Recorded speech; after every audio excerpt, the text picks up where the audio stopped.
Picture this. It's spring.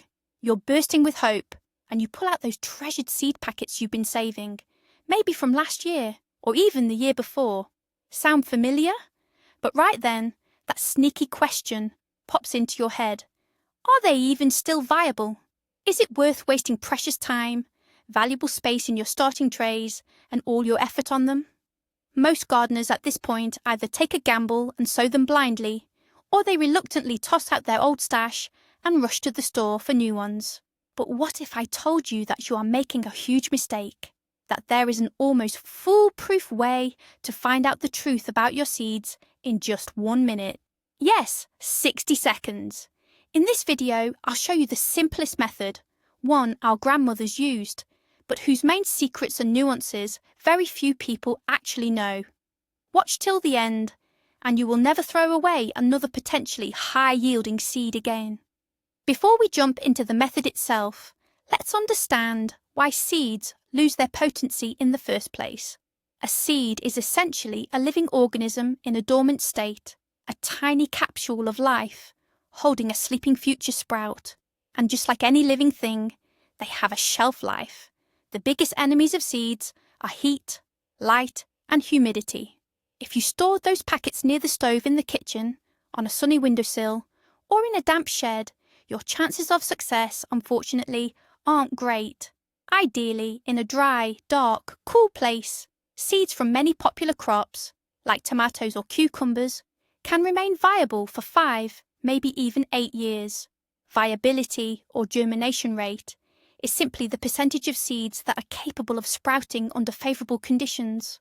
Our goal today isn't just to check this rate, but to quickly separate the living seeds from the dudes, giving a chance only to the strongest and most promising candidates for your future harvest. So let's dive into our magical yet ridiculously simple ritual. This technique is scientifically known as hydrodynamic sorting, or more simply, the water test. Its entire essence is based on the fundamental laws of physics. A healthy, full-bodied seed, one that contains a dense living embryo and a sufficient supply of nutrients, will have a greater density than water. Simply put, it's heavier. Conversely, an empty seed, one where the embryo has dried out and died, or which has been damaged by pests, will be light. It's essentially just a hollow shell, meaning it's lighter than water. Consequently, when we place them in the liquid, the good seeds will sink to the bottom, while the bad ones will remain floating on the surface. Sounds incredibly straightforward, doesn't it? However, as with any practice, there are crucial details, the devil in the details, that transform this method from a mere trick into a genuinely effective tool for the gardener. It is these specific nuances that we will discuss next, because they are what separate the true professional from the amateur who simply tosses seeds into a glass. So what exactly do we need for our simple 1-minute experiment? Prepare to take notes, because the list is going to be incredibly long and expensive. Just kidding, relax. You'll only need 3 things, all standard household items. Number 1, a clear container. A regular drinking glass or a small mason jar is ideal. Clarity is important. It allows you to observe the process from every side. Number 2, water. Plain old water, ideally at room temperature. We'll talk about the quality of the water later on, as that is a significant nuance. And third, naturally, the test subjects themselves, the seeds whose viability you need to check. Oh, and you'll also need about a minute of your time, and perhaps a small spoon just to gently stir our little floaters. That's genuinely all you need. No complex devices, no chemical reagents, and absolutely no specialized knowledge needed. Accessibility is the number 1 advantage of this technique. You can perform this test anywhere, in your kitchen, at your cabin, or even right outside in your garden, provided you have a glass and a bottle of water nearby. This level of ease is exactly what makes the method so popular and essential. Let's take a closer look now at what seems like the simplest component. Water. What kind of water should you use? Will water straight from the tap work? In most cases, yes, it will. However, if you want the purest possible test results, It's best to let the water sit for a couple of hours to allow any residual chlorine to dissipate. The most critical factor, however, is the temperature. The water must be strictly room temperature, around 20 to 25 degrees Celsius. Never use cold water, especially water straight from the tap or the refrigerator. A sudden temperature drop can shock the seeds and compromise the integrity of your experiment. And you certainly must not use hot water. You risk literally cooking the embryos, even in the most viable seeds. The ideal solution is filtered or settled water that you poured into a glass and left on the table for about an hour beforehand. This not only allows the chlorine to evaporate, but also ensures the water reaches the perfect temperature, creating the most comfortable and natural conditions for the seeds awakening. Now, for the main event, grab your glass and fill it roughly 2/3 of the way with water. Don't fill it to the very top, of course, to avoid spills. Next, carefully sprinkle the seeds into the water. Here's an important note. Don't dump the entire packet in, especially if you have a lot of seeds. Instead, take a small, representative sample for this test, say 10 to 20 seeds. This is enough to give you a good idea of the overall viability of the batch. Once the seeds are in the water, you can gently stir them with a small spoon or a teaspoon. Why the stirring? The thing is, microscopic air bubbles can cling to the surface of the seeds. These bubbles create extra buoyancy and can keep even a perfectly good, viable seed floating. A gentle stir helps break these air pockets, allowing the seeds that should sink to do so quickly and decisively. Done that? Perfect. Now set your timer for exactly 1 minute and simply observe the magic that's about to unfold in your glass. All right, the clock is ticking.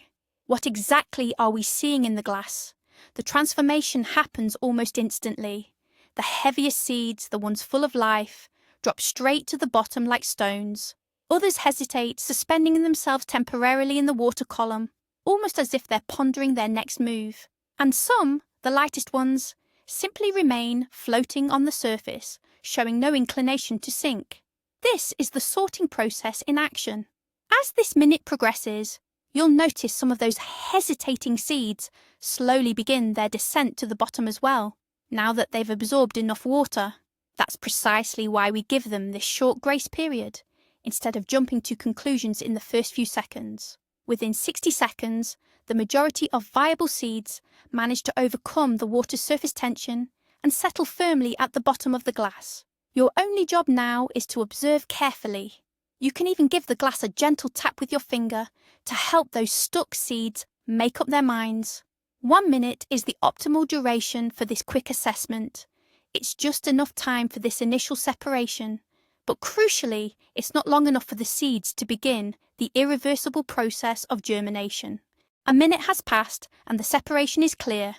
Let's talk about those that stayed on the surface, the floaters. Folk wisdom dictates that these are the duds, the rejects, the trash you can happily toss into the compost heap. And 80 or 90% of the time, this is absolutely true. If a seed floats, it usually means its internal structure is compromised, the embryo has dried out, and it's simply too light. It couldn't absorb water and sink because it's essentially hollow inside. For many large, heavy seeds, like cucumbers, zucchini, pumpkins, watermelons, or beans, this rule is nearly foolproof. If a seed like that floats, chances are it won't germinate at all. So, if you're aiming to plant only material that is 100% guaranteed, feel free to discard the floaters. But hold on, don't throw them away just yet. In the next segment, I'll explain why getting rid of them might be a big mistake. Now let's turn our attention to the bottom of the glass. This is where our champions lie, our greatest hope for the coming harvest. These are the seeds that successfully passed the test. They sank, proving they are dense and heavy enough. This strongly suggests that they contain a healthy, viable embryo and the necessary nutrient reserves to fuel that initial growth. The fact that they rapidly absorb the water is another excellent sign. It tells us that the seed coat hasn't completely dried out and is porous enough to allow the moisture needed to kickstart germination. These are the seeds you should prioritize for planting. They offer the highest probability of uniform and vigorous germination. Essentially, by performing this simple test, you've done something crucial. You haven't just tested the seeds, you've calibrated them. You have isolated the strongest, most promising candidates, which will ultimately save you space in your seed trays and ensure the future plants develop more uniformly. Think of it as holding a meticulous casting call, selecting only the very best actors for the leading roles in your upcoming garden production. Now let's tackle the biggest myth associated with this method. Many gardeners treat the float test as the ultimate authority, thinking, if it sinks, it's 100% viable.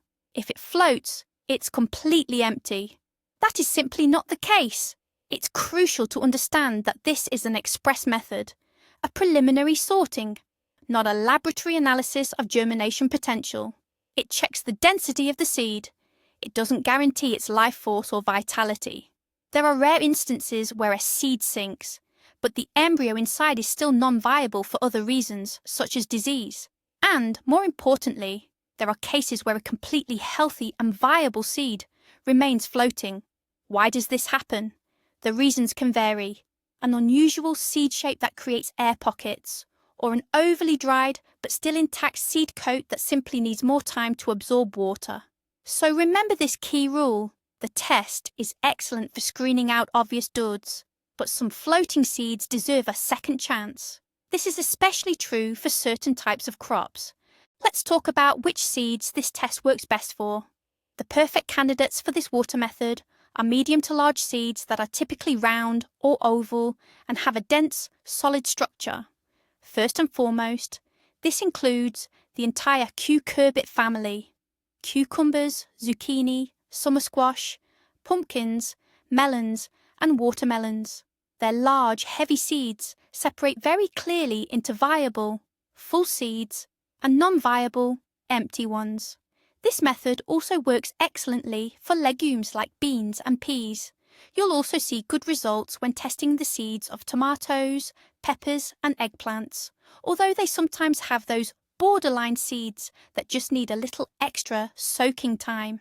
Beets, radishes, and turnips are also easily sorted this way.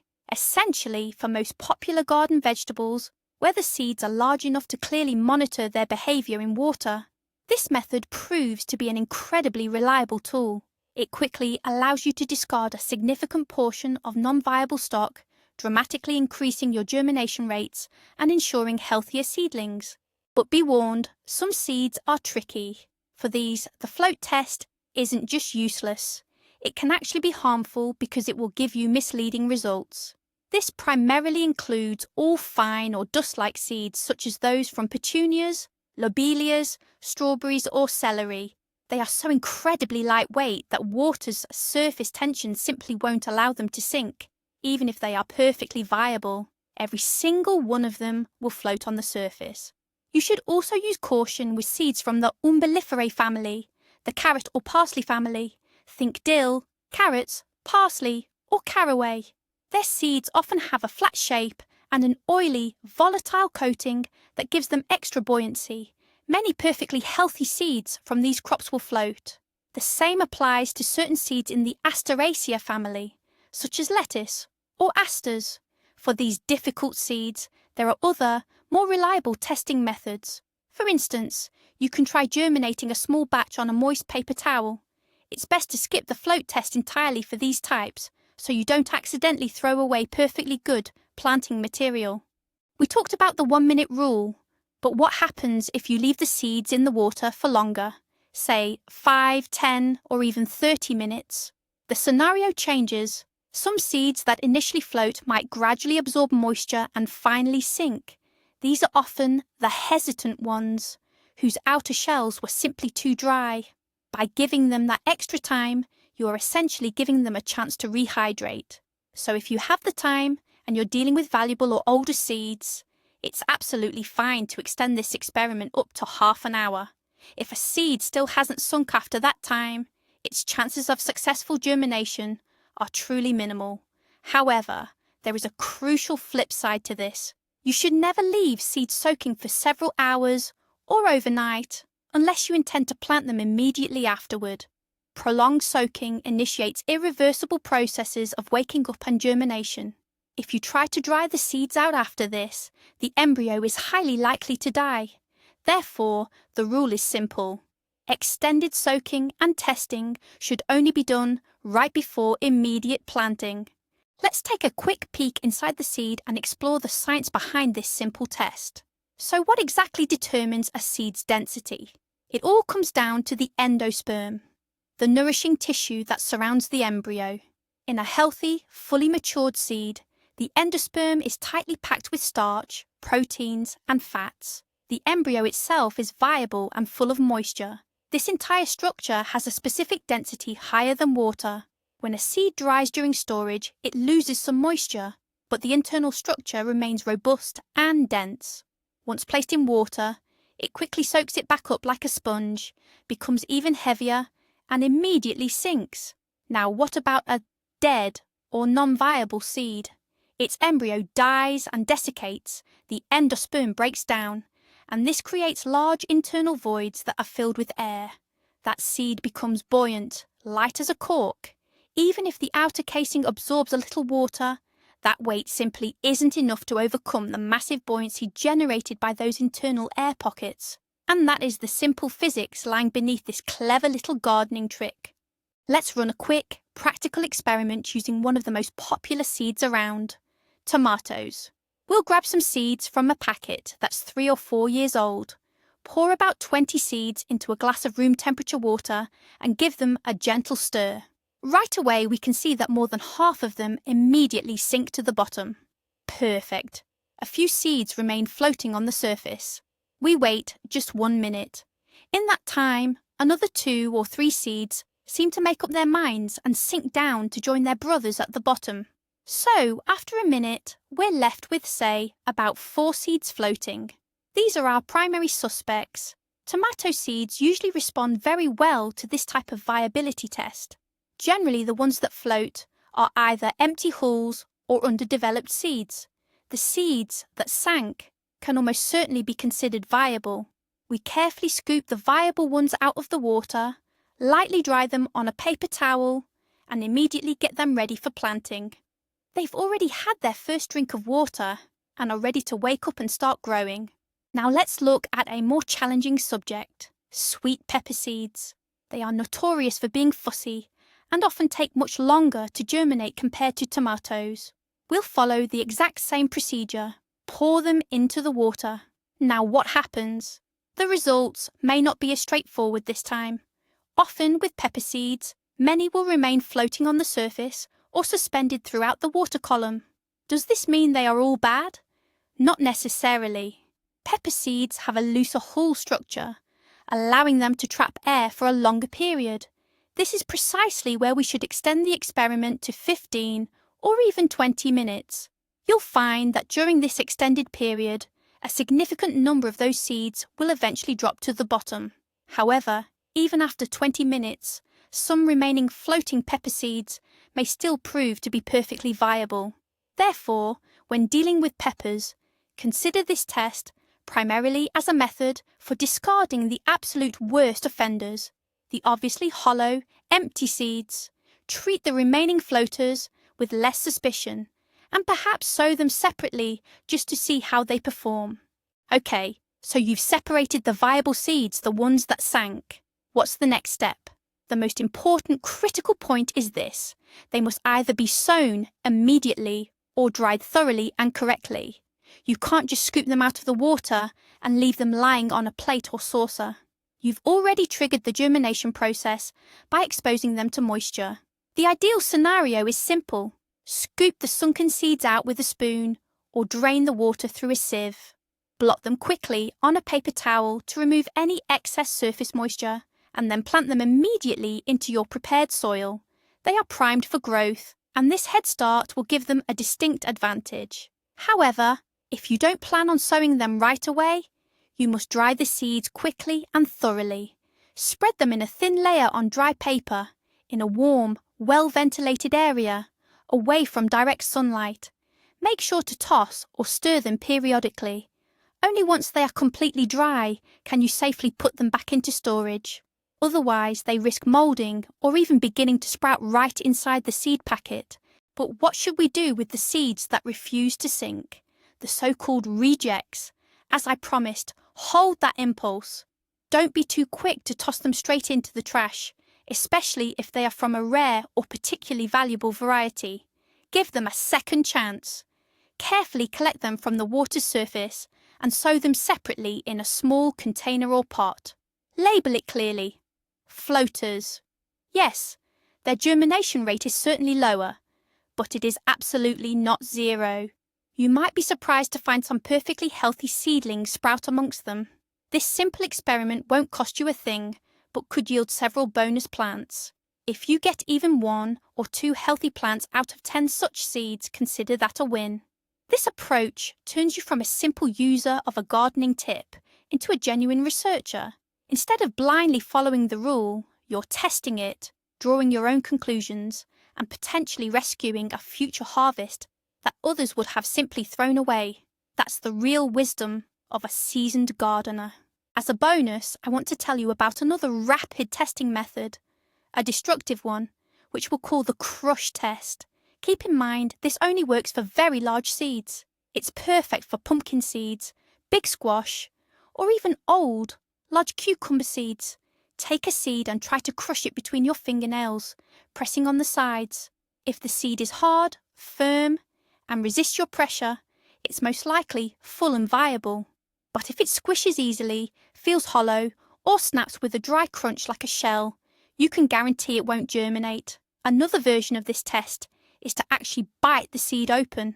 A live seed will have a dense, oily-looking kernel inside. A dead one will either be completely empty or contain only dry dust. Of course, this method is destructive. You won't be able to plant the seed you test. However, it lets you quickly assess the quality of 1 or 2 seeds from the entire batch, allowing you to draw conclusions about the rest of the lot. It's an excellent way to supplement the traditional water test, or to use when you don't even have a glass of water handy. Let's look at this 1-minute test from an economic perspective. How much time, money and stress does it actually save you? Imagine you sow 50 old tomato seeds without checking their viability first. You've wasted soil mix, container space, and your precious time watering and tending the trays. 2 weeks later, only 10 seeds sprout. The remaining 40 cells are empty. You've lost not just the cost of those 40 seeds, but 2 weeks of crucial growing time, which in spring is worth its weight in gold. Now you have to scramble to resow, and your resulting seedlings will be significantly behind schedule. Now consider the alternative scenario. You spent just 1 minute performing the test. You selected 30 seeds that sank, sowed them, and 28 successfully sprouted.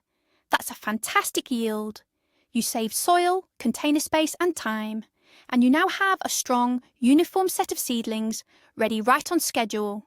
Now multiply this efficiency across every crop you plan to grow. Over the course of the entire season, this 1-minute ritual transforms into a powerful tool for optimizing your labor and resources, directly impacting both the quantity and the quality of your final harvest. To get the most out of this method, make it your annual habit, an essential ritual before the planting season begins. In late winter or very early spring, just as you pull out your seed stash and start planning your future garden layout, dedicate 1 evening to a thorough inventory. Spread out all the packets. For any seeds whose viability or expiration date is in question, perform a simple water test. This will take you maybe half an hour at most, but it will give you a complete picture of the condition of your seed stock. You will know exactly which seeds you can sow with confidence, which ones might need to be sown a little thicker, just in case, and which ones are definitely past their prime and need replacing.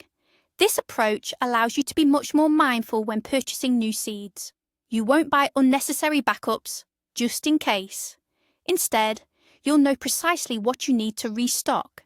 This transforms chaotic seasonal preparation into an organised, controlled process that brings not stress, but genuine pleasure and confidence in your future harvests. Finally, let's recap the main pitfalls beginners fall into when they use this method. Mistake number 1. Using the test on seeds that are too small or generally unsuitable. As we've already learned, the results will not be informative for them. Mistake number 2. Jumping to conclusions and immediately discarding everything that floats. Always remember the second chance rule. Mistake number 3. Using water that is the wrong temperature, either too cold or too hot. This will certainly distort your test results. Mistake number 4. Soaking seeds for too long, especially if you don't plan to plant them immediately. You could damage or kill the germinating embryo. And mistake number 5. Testing too few seeds, just 2 or 3. That small A sample size isn't enough to be conclusive. Try to test at least 10 to 15 seeds to get an objective assessment of the entire lot. By avoiding these simple mistakes, you'll turn the water test from a simple lottery into a reliable and accurate tool in your gardening arsenal. So what's the main takeaway here? Checking seeds in water isn't a magic bullet. Instead, it's a smart, fast way to get a sneak peek into the future of your garden.